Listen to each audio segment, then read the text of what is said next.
Hello, dear viewers. Thank you for joining us. You are watching OBN Horn of Africa. This is Talk to OBN show, our weekly edition. Today, we are going to discuss about African affairs, majorly about Pan-Africanism, about African Union, Africa's solidarity and cooperation as well. And I joined by African American Pan-Africanist who coined organic African paradigm. His name is Mitree Manik. He originally from Liberia and immigrated to the United States. He launched and founded an organization called Organic African Paradigm. And he's going to tell us about it, and we go in depth on other African-related stuffs. Good to join me. Yes, thank you, sir. Introduce yourself and tell us about Organic African Paradigm, and we go to the next session. Okay, all right. Well, first off, let me greet everybody in the greetings of the Organic African Paradigm. The one who comes in peace is always welcome. The one who comes to teach is always welcome. The one who comes to learn is especially always welcome. Positive energy and creation energy to all of the African people on the continent and across the globe, the planet Earth. My name is Mitree Manik, and I am the initiator of the Organic African Paradigm. And what the Organic African Paradigm is, exactly as the word says, the natural identity blueprint of the African people. The Organic African Paradigm is about 3 years old, but it was officially established as something that African people can begin absorbing last year, 2020, during the pandemic. A lot of people were available and free at that time, so discussions were able to be generated. Now, what the Organic African Paradigm mission is, our main goal is to decolonize the African people globally, repair their consciousness, their minds, and then empower them with the future.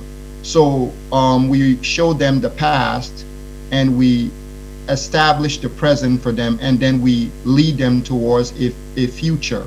That's our goal. That's our mission. The Organic African Paradigm, why does the African people need to be decolonized? And as you all have heard recently, the leaders of the Pan-African community or the global Pan-African movement right now we would say is Dr. Arikana Chiombori and Professor Pielo Lumumba. All of you on the continent might as well know them. They are the leaders of this movement, this thing we call Pan-Africanism in this generation. Now, Dr. Arikana stated that Africa had 7 root cause, 7 root issues that were core, that Africa had a problem. If Africa didn't resolve those 7 problems, no other problems would be resolved on the continent. Now, the Organic African Paradigm talks about the first and most important problem, which is the mind, the thinking of Africans, the style of thinking, the way we have done things, the approach that we have used, the way we have navigated the world that we live on, the global world, not just the political world, but the environment, the social, spiritual, economical, intellectual environment, the way we've navigated those environments. So the Organic African Paradigm tries to tell Africans we have to change our tactics, how we navigate the environment going forward. How do we create this thing called unity, this thing we've been fighting for? How do we create unity amongst ourselves? How do we, as a people of so many different groups, so many different clans and families and individuals, how do we come together with a single purpose, unified, for us to be able to negotiate our wants and needs on the global stage in what we call the geopolitical sphere? How do we do that? This is where the Organic African Paradigm establishes a foundation in the mind of Africans, how to think, what to do, how to navigate the world so that we can achieve that goal. So we decolonize you by just kind of telling you to look at your culture and look at the efficiency in your culture and remove the inefficiency. There are some inefficiency in African culture that are not needed. They need to be removed. And there are some efficiencies, we need to magnify them, we need to enhance them, we need to make them more malleable for it to spread across the continent, right? And then after that, we say heal, the repair. Repair is, think about a broken radio. Once a radio is broken, it can no longer function the way it's supposed to. Anything you have, once it's broken, it can't function. So it needs to be repaired for it to function. Now, what am I suggesting, that the African people are broken? No, I'm suggesting that in the global world, the global sphere, the geopolitical sphere that we live in, the African people need to be equipped for them to compete. So they need to be modified, right? And then empowerment. Empowerment talks about the future, the direction which the African people collectively should focus. What would bring someone from East Africa, someone from West Africa, someone from Central, South, and North together to work together? What would motivate them to work together beyond a shadow of a doubt towards a future, a common purpose and a destiny? What inspired you to launch and coin this organic African paradigm? Because I do have a big reason while asking you this question. You are originally from Liberia. Liberia and Ethiopia were the two countries, the two nations who were not colonized by Westerners, right? And you're not victimized, talking from the perspective of Liberia, right? What inspired you to launch this big organization to decolonize the colonized mentality of Africans? Well, in the year 2014, let me give you an origin, right? In the year 2014, I did travel the globe, right? And I went to a few countries in Europe, and I went to some countries in Asia, and then I went to the Caribbean, a few countries in the Caribbean. And then I went to the African continent. I've even been to Ethiopia myself. I came to Ethiopia a while back. And and then I traveled in Ghana, Liberia, and other parts of the continent. But let's say I've traveled places. And every time I've traveled places, I've always seen one condition for the African. So those people who have black skin, black people, dark people, those people who they have melanin skin. I've seen one condition reserved on the geopolitical sphere, the global sphere for these people, which is degradation, poverty, languishing. We see our people facing injustice everywhere you go. You can go to Haiti, you see the same condition that you see in Liberia. You can go to Ethiopia in 2011. When I was there, I saw a lot of conditions that were very, very difficult to see. I went to different parts of Africa. The conditions are there. You go to Jamaica, the conditions are there. Wherever you go in the globe, the condition for Africans was still the same. But what pushed me over the edge was in 2016, I believe, sometime in November, when Libya, the president of Libya had been removed, and there was something happening in Libya. I believe they were trafficking black people, African people, selling them as slaves. And it led me to question everything that I stood for, everything that I was, everything that I believed, that I was living. I was like, how is it that black people can be sold as slaves in 2017? Where every day you have the United Nations, you have all these people, human rights, all of them talking about so-and-so, Africa, racism, all these things. But you can sell a black person for $400 in Libya, in African soil, right? How is that possible? How is it no African people are not militarizing themselves, invading Libya, and removing everybody who was involved in the slavery? How is that possible? So many questions came in my mind, and I said there must be something missing. So I began to search the African story, begin to seek to know who these people called the African are. Who are they? Where do they come from? What's wrong with them? Why are they here? What's their mission? How did they get to this planet Earth? Where are they supposed to go? What are they supposed to do? So I asked many questions, over hundreds of questions, and each questions led me to a direction. It was something that pointed me forward, right?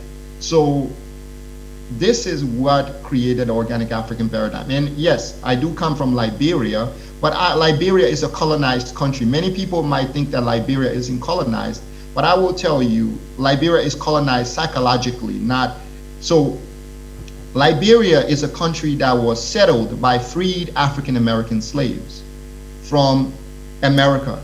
Those who had lived as slaves, freed slaves in America, they were sent to Liberia by the ACS, American Colonization Society, to Liberia to settle Liberia for Africans. But Liberia has always been a country of American values, United States, European, white values, right? Whatever laws America has, Liberia has adopted them. So although Liberia remained non-occupied by a foreign nation, Liberia technically is just an imitation of the United States. And I say this not as an insult to the country, but I say this as the country can do far better if they were to engage their African nature. As the rest of Africa, to tap into our African hood, our African nature, our African paradigm, that which is organic to us. We could do more. We could go beyond the West. We could go beyond Asia if we would just become ourselves again. You've said organic African paradigm is working to bring and is working to create a blueprint of African identity, where it goes back to the origin of Africa. But when we see things out there, for instance, all Francophone countries are assimilated to the French culture, the Anglophone assimilated with that of England, and the rest American copy, cut and paste. How are you going to heal all this, and how are you going to brainwash the ever existed manuals in people's mentality? Okay, I think there's a little bit low, but I think I heard the question. You said, how are we going to accomplish this mission based on everybody being colonized, all these nations being vassals of England and other foreign powers? Yeah. That is a very good question. It's the only way to accomplish anything that you want to accomplish in this world. There's only one way to accomplish anything you want to accomplish. Now, you know, I'm an avid reader of history. You know, I've studied the history of Asia. I've studied the history of the Arabs. I've studied the history of Africa and the Europeans as well. And every time somebody has wanted to do anything in this world, right, where do they always start? They start with those who need it the most, right? They start with those who need healing the most. Now, Africa as it stands, every country in Africa is a vassal. What a vassal is, it's an entity that serves another entity. Yes. So if you take Nigeria, Nigeria itself was created by the British. So the British established the education system, the governance system. They established everything that Nigeria is today. You go to Ghana, the same thing. You go to any parts of Africa, it's all been the French in the Ivory Coast. All these things have been French, British, Germans, Dutch. They've all created systems that Africans are continuing to operate within. And Africans they are oblivious to these systems. They don't know.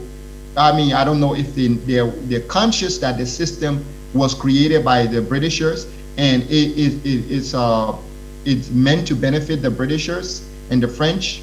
I don't know if they're conscious fully about it, but it is. So the only way you can do anything, you're talking about unify people, you have to start with where people need it the most. People need it the most in the spirit. right? The spirit is where people need to be charged. You know, most people say we need to start with the mind, right? The mind is necessary, but the spirit is where things need to be charged first, and then the mind will receive it. So people, the African people, have come to the point where they're asking themselves more and more, we need something different. We need a change. You know, a lot of people are embracing Pan-Africanism. A lot of people are going back to the past. Professor Pielo has been talking for almost decades, you know, but you see more young people are stepping on the stage. We're talking now. Africans are communicating with each other.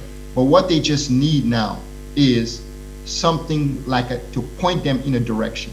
So the only way for organic African paradigm to accomplish its goal is to start with the grassroots people, the people who need it.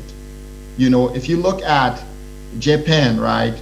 If you look at Japan, Japan was unified by these three people: Oda Nobunaga, Ieyasu, and another one. I can't recall his name right now, Hideyoshi. But what they did was they had to start by consolidating people. Yes, they did it the brutal way. If you go to China, Qin Shi Huang was the unifier of China. They had to do it through consolidation. Yes, they did it by war because those were the ages of war. But let's look at another person who unified people without going to war. You got the Prophet of Arabia, Prophet Muhammad, right? He brought the Arabs together without going to war initially. He brought them together, unified them under an understanding. And then you come down to the Europe, right? How were the Europe unified? The Europeans were unified first through the Romans. The Romans had conquered much of Europe, and then they taught the Europeans things, and then after that, the Europeans decided, you know what? We got to unify now. Unification is better than being divided, because unification gives you power and division gives you weakness. Rome is able to conquer you because you're not strong. You know, the Germans were conquered by the Romans. They were colonized by the Romans. The British were colonized by the Romans. And all of Europe was colonized by the Romans. And all the philosophy and the ideology that you see Europeans have today comes from Rome. Although Europeans like to use Greek as their foundation, they like to use ancient Greek. They said ancient Greek is our intellectual foundation, right? But ancient Rome was their actual colonizer. Europeans didn't become who they are until Rome made them who they are. Now, in Africa, Europeans have brought us, they've made us into something else, but we need to go beyond that. We need to now unify on a greater scale. So the way to do it is for us to start teaching the next generation. Go to the children and start teaching. Pan-Africanism, my opinion is, Pan-Africanism should have been taught to the children first. We should have, what our Honorable Marcus Garvey and Kwame Nkrumah and all the people that came after, what they should have done was not teach Pan-Africanism to the adults first. They should have gone and taught to all the children first.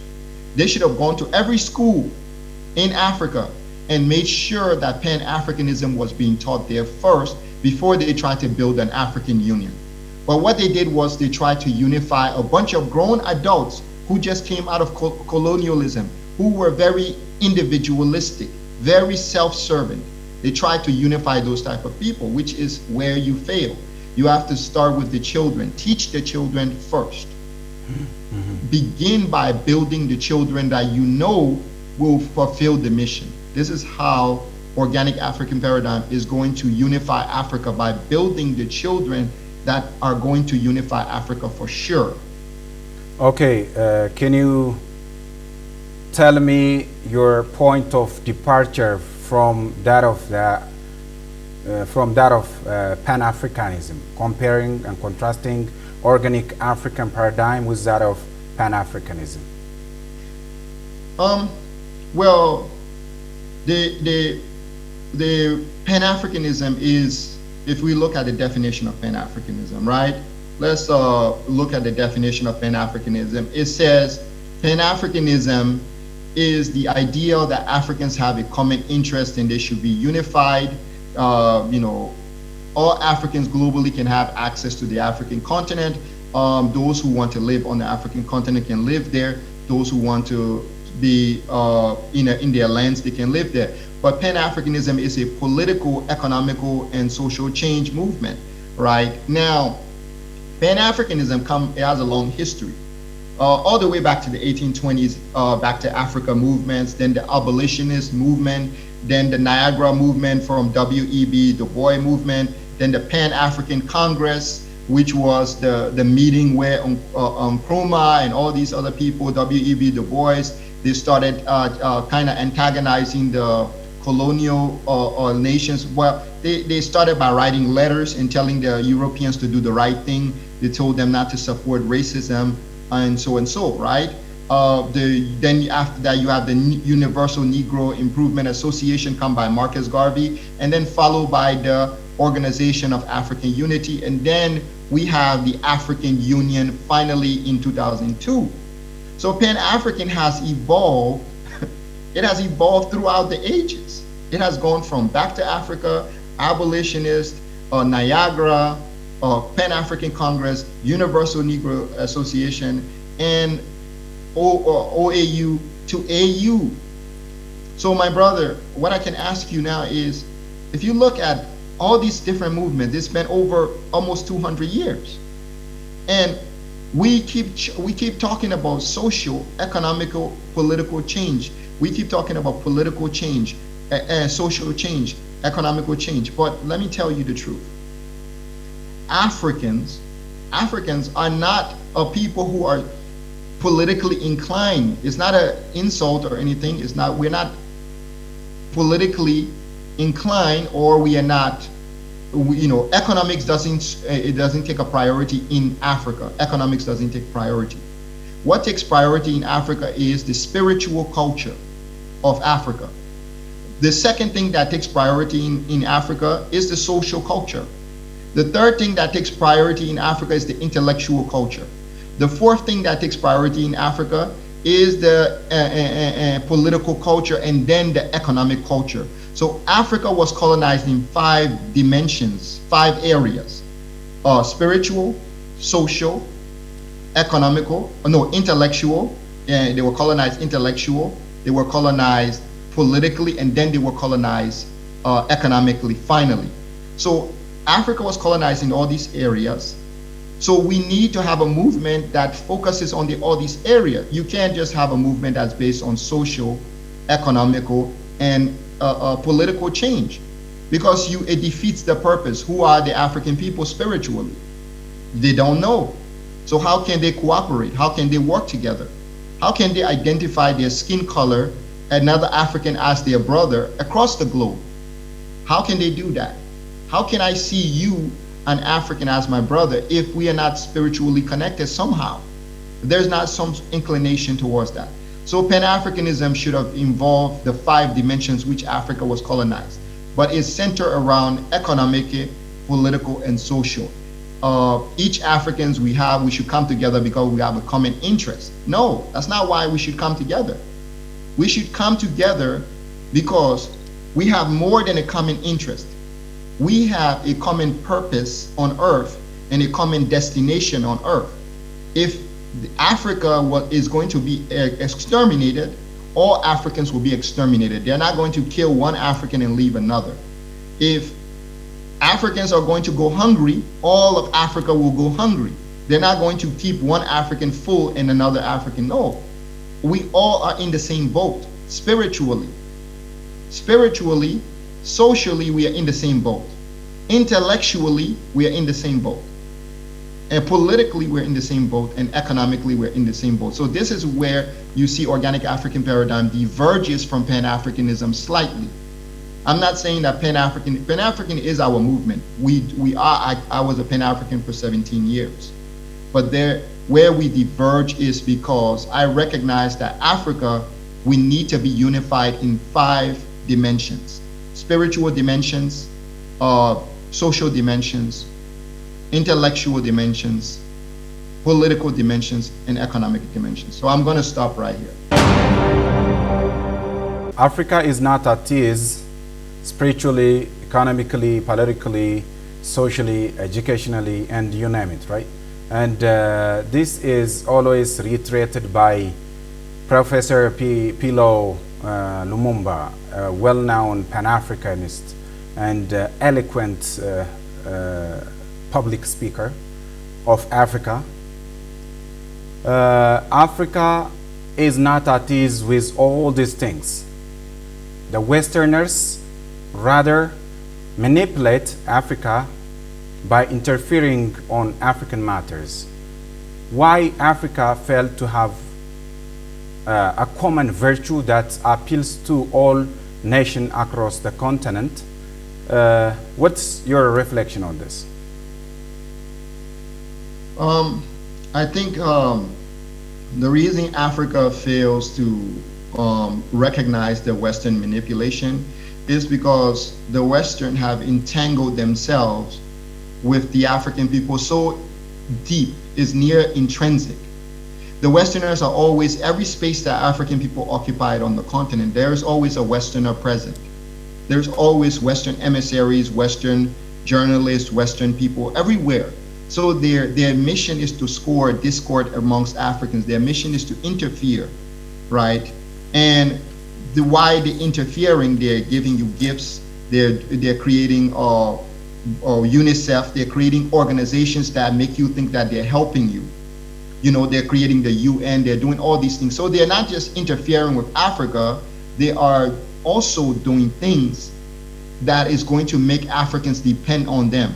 So the UN, all these Amnesty, International Court, all these things are agents of dependency. World Health Organization, IMF, these are agencies of dependency that keep Africans dependent. So Africans look at each other, well, Ethiopia is, you can't do anything for me, you're poor. You know, you look at Kenya cannot do anything for me. Who can do something for me? Who can give me a loan? Who can give me UNICEF? Who can give me United Nations peacekeeper? All of those are outside of Africa. So that's why the West continue to succeed and Africans continue to fail, because everything we think we need, we look to the West to give us. That's why. Okay, Africa is endowed with both natural and historical resources, but the continent is characterized by poverty, hunger, illiteracy, unemployment, you name it again. Why having all these natural resources, both natural and historical resources, still starving and looking for foreign aid? Can you put your insight again? Yeah, the reason we look to the West for all those things is because we haven't done human development. We haven't focused on brain development. You see, the brain is the source of all development. Without the brain development, Africa has nothing. The wealth doesn't matter unless we do brain development on the African continent. We have to be very deliberate about the science of brain development, developing the neural networks of our children, the neuroplasticity, and the neurotransmitter. Those are brain development issues. How for them to interpret the environments they live in, how for them to interpret their senses, what they see, what they hear, what they taste, what they smell, what they feel. We need to teach our children. So if you having all these resources doesn't matter if your human development is not set up first. Human development is our priority. We need to prioritize. Brain development is a priority. That's what I think. Okay, why Westerners, including the US, stand against Pan-Africanism and United African movement? Why they always hate this? Is that better to give aid or making self-sufficient is good? Which one is good for them though? For the Westerner, dependent Africa is their best, is what they desire, is the dream of the West. An Africa that depends on aid, an Africa that is always, all the leaders are getting on the plane to travel to Europe, all the leaders that are listening. For the Westerner, that is the best solution for them. You know, for Africa, that is not the best solution, right? But for the Westerner, why they need all that? Because it reduces innovation in Africa. One, it reduces architects. It reduces engineering. It reduces biology. It reduces chemistry. It reduces farming. It reduces system builders in Africa. It reduces innovation, manufacturing, wholesalers, retailers. It reduces all those things on the African continent. It creates employees, dependents, rather than entrepreneurs. It creates underdeveloped brain. Actually, brain activity is lessened because we don't have to think for ourselves anymore. We don't have to figure out how we are going to structure our economy. We don't have to do much to navigate this global sphere called planet Earth. All we need to do is turn to the West, and they can just give us money. And where does all the money the West gave us go back? It goes right back to the West. Everything they give us goes right back to them.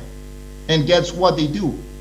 If you want to buy a Caterpillar to sell to do construction, you have to buy it from the West.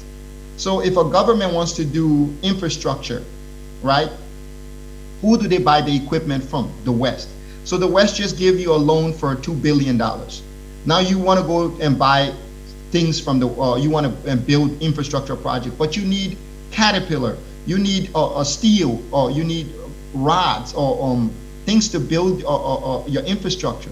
Where are you going to get those things from? Those finished goods, those finished manufactured products. You're going to get them from the West. So this is basically what they need. Their economically sustainability depends on Africa perpetually, depending on them, taking loans, doing this, going to them for meetings. They need that. It's crucial to their existence as a superpower. They lose the superpower status the day all African leaders don't go to Europe. The minute that African leaders on the continent said, we are not going to go to Europe today, the West loses the superpower status immediately. And what do I mean they lose superpower status immediately? They lose it because superpower status for the West mostly is psychologically. Yes, they have the weapons, they have the military might and all that stuff, right? But they depend on Africans seeing them as a superpower psychologically. They depend on Africans seeing them as the wealth builders of the world. Africa is the wealth of the world.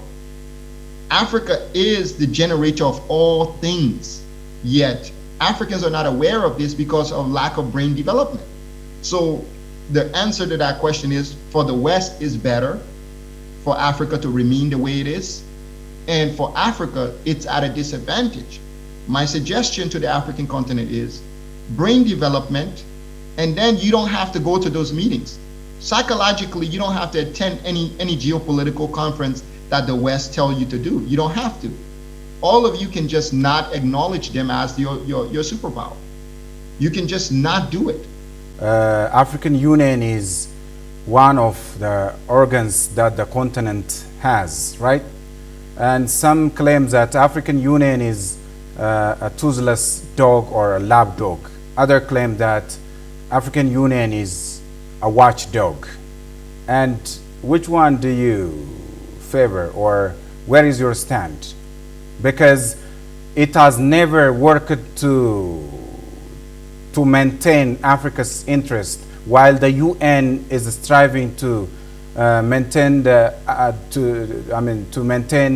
United States of America's interest. Again, the European Union working and striving day and night, 24 hours, for the success and interest of the European countries. The Arab League is again working enthusiastically to bring the interest of America and some Arab countries on the table.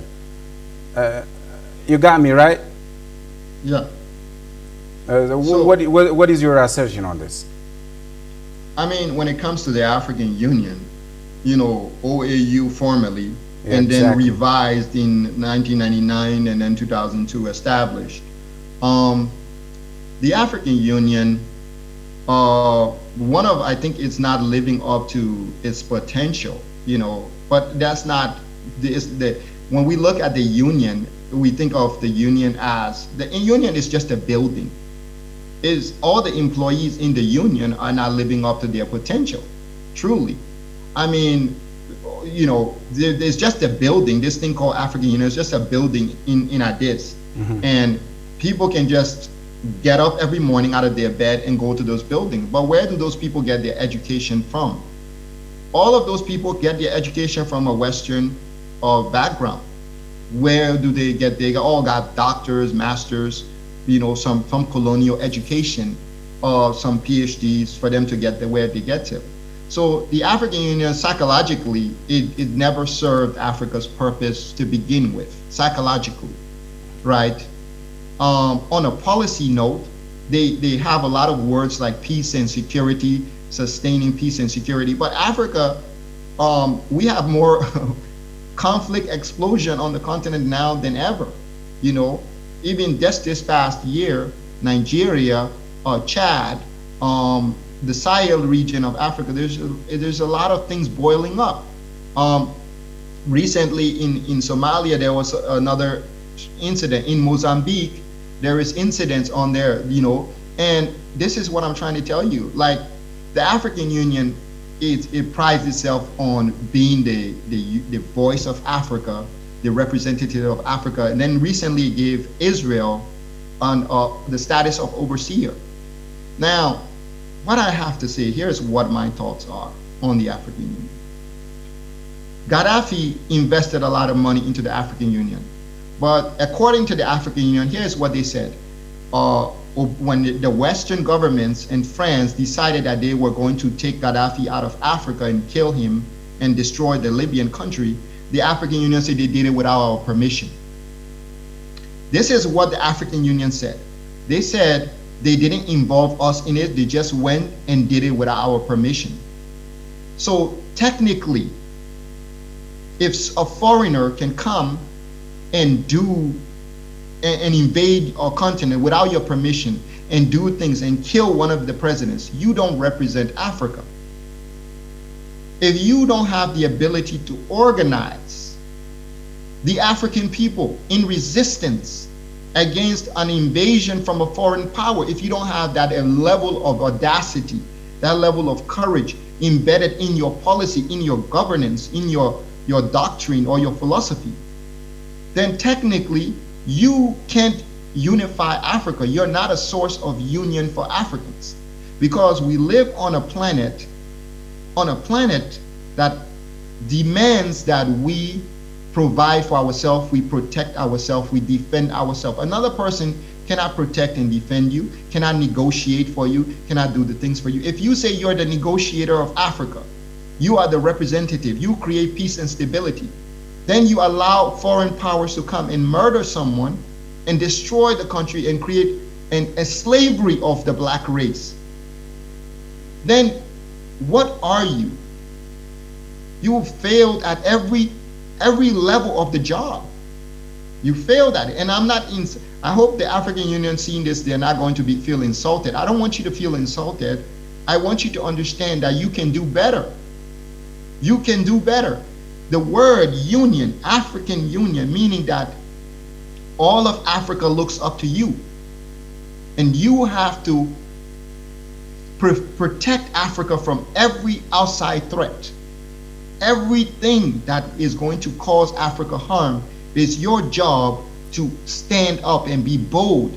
If the Westerner want to invade, if the Westerner want to do this and do that, you have to stand up and stop it. And let me just add this. In one of the clauses of the OAU was the African leaders said that they wanted to be independent to interact with the West.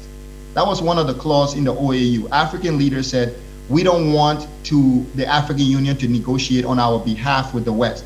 We want we don't want the OAU. We want to be able to negotiate with the West on our own. We want to go and do deals with the West on our own, because they felt that they would rather independently, as small countries, be able to talk with the West. So they would be more legitimized. So their leadership would be more legitimate in the eyes of the West.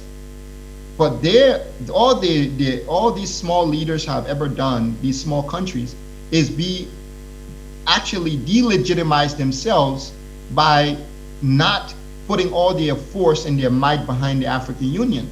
They delegitimize themselves. They open themselves all for victimization and exploitation. So my advice would have been, the African Union, you need to rewrite your policy. I've read your policy. It's just not the best. It's for a nation that's going to defend Africa, negotiate politically and economically for Africa. Your policies have to be rewritten, and you have to be more aggressive. You have to speak out. You have to demand. You have to make demands to the West. If you say no to the West has to listen. And the fear of the African Union is that we get our funding from the West. The donors, China built the building for the African Union. Israel makes a lot of donations to the African Union. They fund the African Union. France funds the African Union. United States fund the African Union. The United Nations fund the African Union. The EU funds the African Union. So all these people are funding the African Union. Who funds you controls you. So African Union itself, they're there to do how do you call it? Small works for Africa, small accomplishment, baby accomplishment. So you know how when you have a child in the house and the child takes their first step and everybody's celebrating, which is good. We celebrate the children's first step.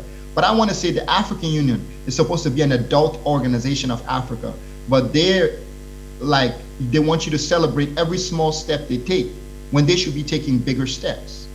You're an adult, take bigger steps. If the West wants to come, say no, we put our foot down. Or organize the African leaders, say we cannot allow this to happen. The West cannot dictate. If the West cut funding, that's fine.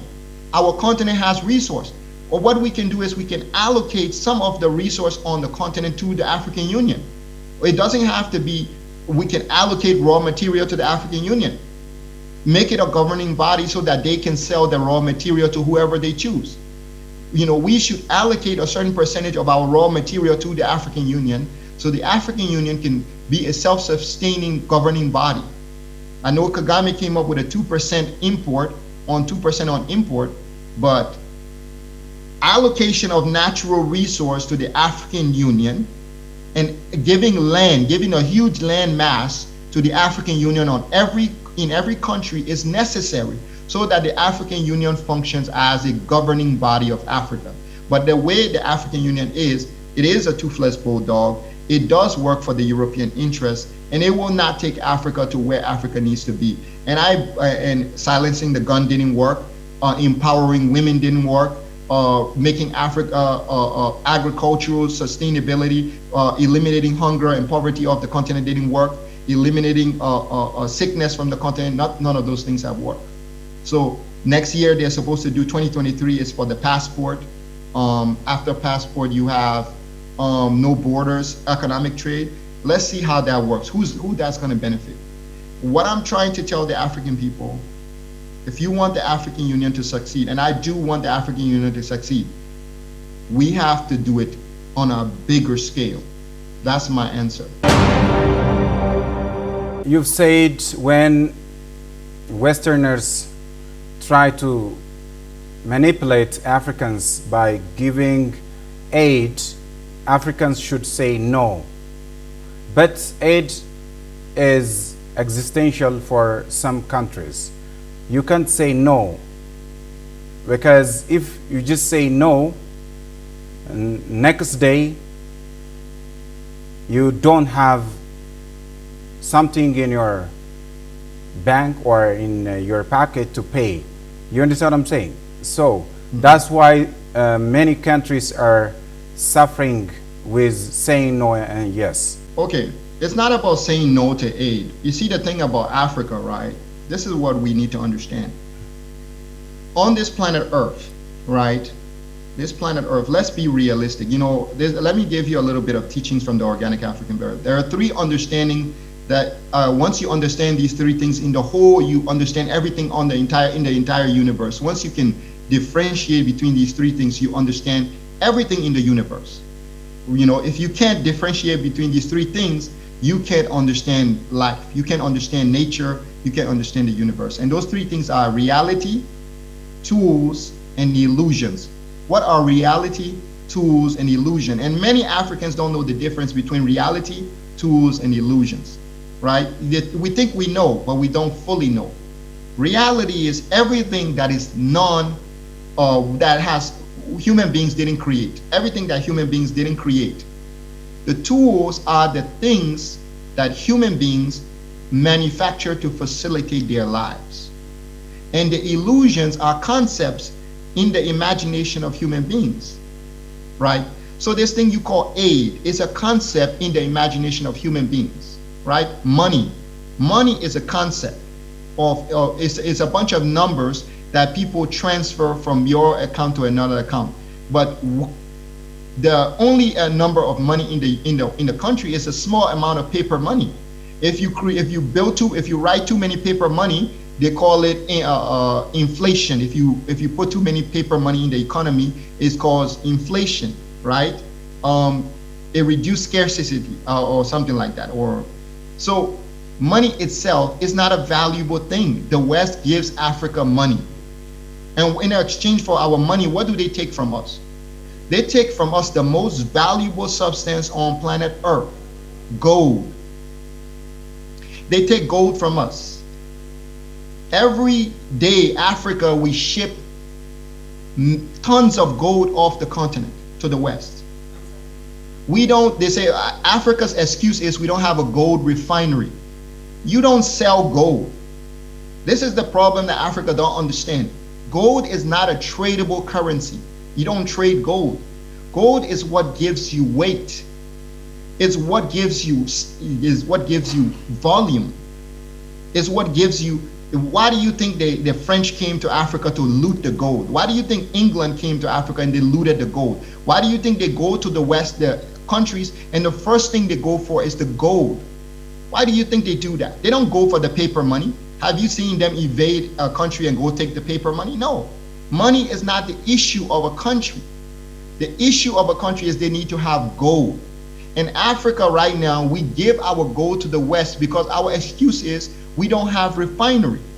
But if you look at all the statues in the British Museum, those statues were all built through metallurgy, the African science of metallurgy.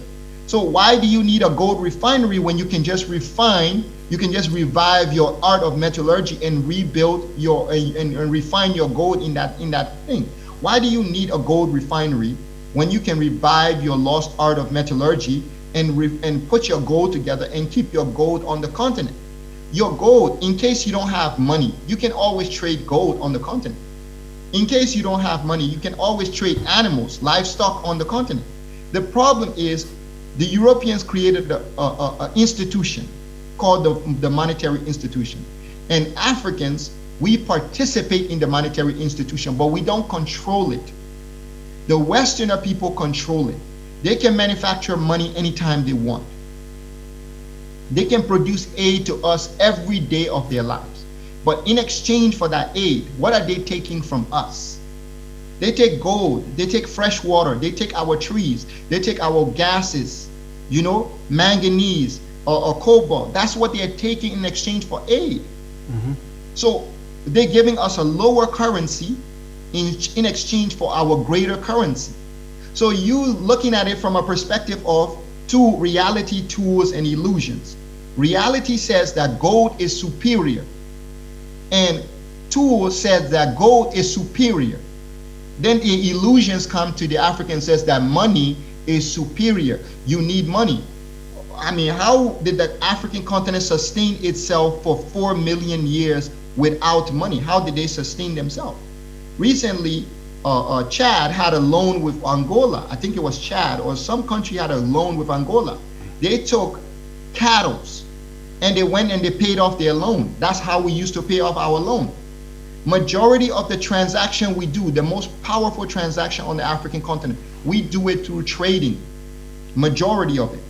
If you want to go to Africa right now and marry any woman, you have to give some sort of cattle or some sort of values, things that are sustainable to the family in order for you to marry. So The concept of, oh, we need money, we need money, we need money. No, we have other objects that we can trade amongst ourselves.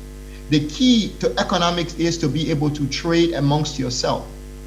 That's the key to economics. Okay, thank you. Sustainable economics focus on trading amongst the people in the country, not the people outside of the country.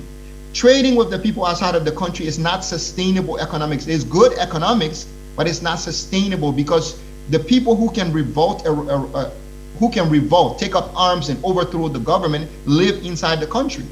The people who are outside can try, but the people in the country will fight for the government to protect the government if the government is a solution-based government.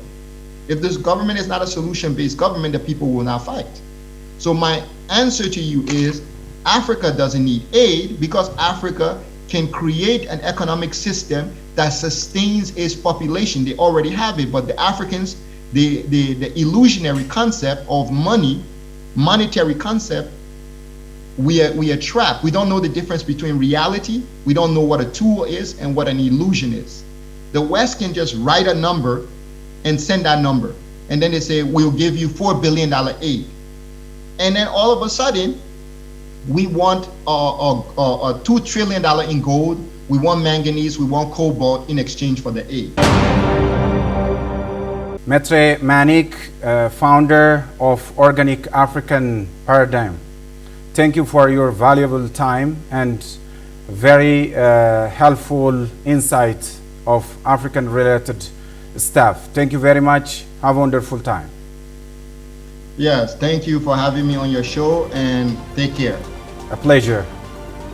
Dear viewers, due to the interest of time, I would like to wrap up my dialogue with Mitree Manik from America.